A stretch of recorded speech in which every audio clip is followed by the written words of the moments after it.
Why does the S2000 starter stick when it works so well when you take it apart? Why? Alright, so since I got the transmission and everything out right now and the clutch out, and I'm doing the transmission job and driveline and whatnot, I figured it's a good time to tackle the S2000 starter sticking problem. Pretty sure every single person that has an S2000 has experienced this. It's when you push the button on the dash and you let go and the car starts, but the starter continues to be engaged for a few seconds and you hear a grinding noise against the flywheel. The main cause of that is the grease gets baked out and clutch dust gets into the starter gears and the grease becomes like disappeared and obsolete, so that the starter sticks and the gears don't retract quick enough. So I'm not exactly sure the easiest way to do this if you're not dropping your transmission and whatnot, but this is how it looks. I just wanted to show you guys how it looks when you have the subframe lowered 3 inches. Obviously I have more room because I have my control arms off the car because I'm going to paint them and everything and pour 15 them and make them look nice again. But come underneath the car here, this is the pocket you're going to look at. I'm on the driver's side and you can see the starter and you can get your hand, you know, in there pretty easily to get to the starter. Let me try to get a camera up in there, but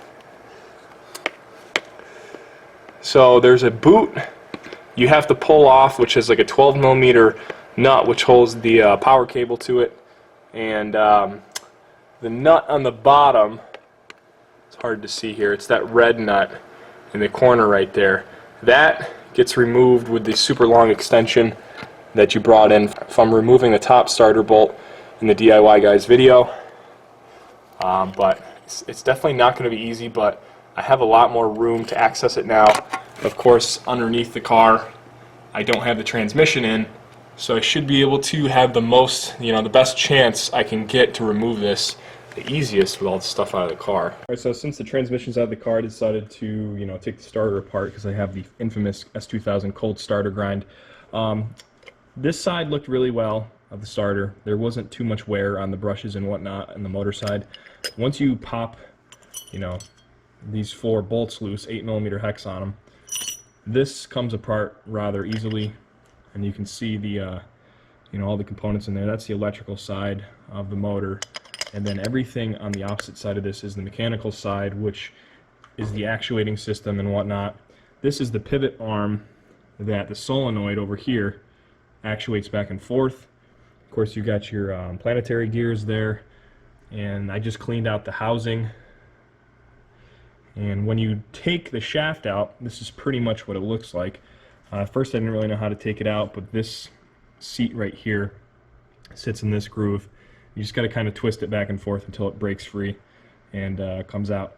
And then this is your culprit right here for this sticking starter. Mine doesn't really even seem to be too bad or too dirty, and it doesn't drag at all. It slides very smoothly, so I'm not really sure what the culprit is, 100% on why the starter sticks when it's cold and when the engine's warm it doesn't.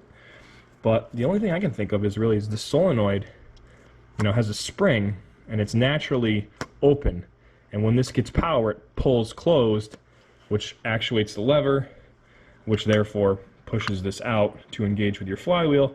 And when you let off, when this is out, the only thing happens when you let off is the spring inside the solenoid will let go just like that, and this force of the spring will push on the arm, which will then retract your gear. But all this seems to be sliding very smoothly. Not sure why the starter is sticking, and I'm not sure why it's so common on S2000s. I'm going to go ahead and I guess just apply the infamous high temp urea grease to a few different areas of this and put it back together, and let's see if it helped at all. But kind of just a video to show you guys what all the internal components of an S2000 starter look like. And I don't really want to take this apart again, I apologize, but pretty much the brushes, to get this apart, you don't want to pull this section comes apart right here. You don't want to pull too hard on it. You got to take these 2 Phillips head screws off in the rear first, because that's what holds the brush holder to the housing in the back side here. So once that's off, you can pull the whole unit out. And I just cleaned it out with brake clean real good, got rags in there. There's nothing really need to grease on this end besides the other end of the shaft that goes into the bushing on this side. So when I'm putting this back together, I'll put a little grease on that shaft.